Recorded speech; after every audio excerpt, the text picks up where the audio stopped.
Le projet est né il y a 3 ans, dans le cadre des projets d'internat d'excellence avec la principale de l'époque, qui souhaitait équiper les élèves de l'internat d'un ordinateur portable pour qu'ils puissent manipuler ça, y compris pendant les heures d'études. Et donc on a souhaité, avec nos élus, expérimenter non seulement un nouveau type de matériel, mais aussi un nouvel environnement technique avec des Chromebooks. Bon, évidemment, tout ne s'est pas déroulé comme on l'aurait imaginé, puisque Google, à l'image d'autres entreprises américaines, présente certains risques, on va dire, sur l'utilisation des données personnelles. Et afin de rassurer tout le monde et de ne pas pénaliser le projet, on a pu donc mettre en place un fonctionnement, on va dire, à minima, avec des sessions invitées, qui nous permettaient donc de garantir qu'aucune donnée ne fuitait en quelque sorte et ne pouvait être utilisée, récupérée par un tiers. Ça, c'est la version 0, on va dire, qui nous a permis, après un an de mise en œuvre, d'avoir un retour aussi bien de l'équipe pédagogique que des élèves, finalement assez positif, mais un peu avec un goût d'inachevé, puisque il était impossible d'enregistrer quoi que ce soit du fait qu'on était sur des sessions invitées. Voilà. Donc on s'est mis un peu la tête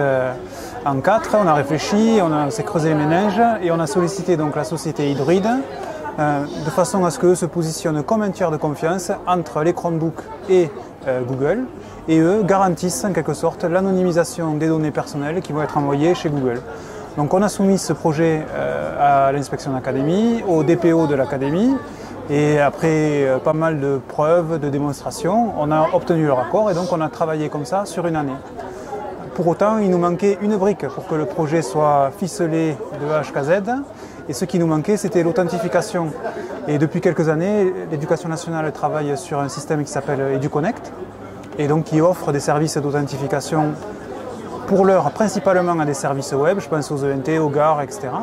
Et nous, on voulait l'utiliser pour ouvrir la session, de façon à ce que ce soit eux qui nous fournissent l'identité et qu'on n'ait pas besoin d'aller recréer un énième mot de passe et identifiant pour ces élèves.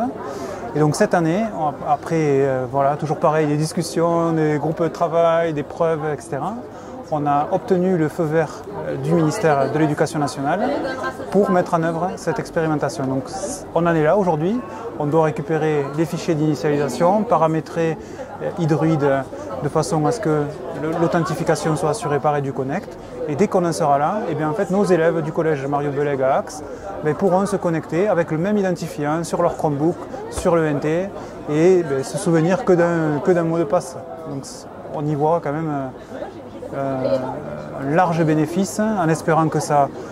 continue d'augmenter la fréquentation de l'ENT, qui reste un outil qui est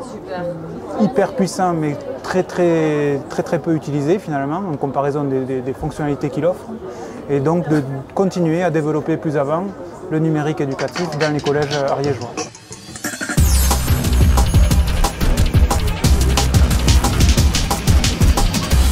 En Chrome, on a un problème où on a besoin d'une identité, et donc c'est là que nous on a proposé de se positionner en tiers de confiance, c'est-à-dire de prendre l'identité du ministère de l'Éducation nationale, de l'anonymiser sur nos serveurs cloud souverains en France, et de créer des comptes anonymisés côté Google pour permettre d'ouvrir une session, de personnaliser l'expérience, tout en garantissant la protection des données. Donc ça, c'est vraiment le premier grand pilier de l'offre. Et le deuxième, c'est que même anonymisé, au sens de la CNIL, ça reste des traceurs d'identité, puisqu'il y a une correspondance entre la personne et cette identité. Et donc, ce qu'on fait, c'est qu'on bloque au niveau de la console d'administration toute la collecte de données du Chromebook. Et ça permet d'avoir une machine super simple, très bon marché, très efficace, avec un navigateur pour aller sur son ENT en toute simplicité, sans qu'il y ait de collecte de données, et donc on soit pleinement dans le cadre exigé par la DNE, qui est le respect de la RGPD.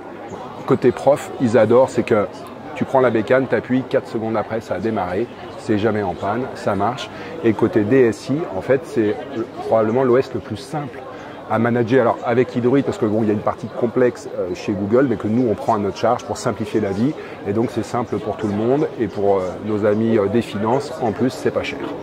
Voilà, donc on pense que ça va résoudre beaucoup de problèmes chez beaucoup de gens.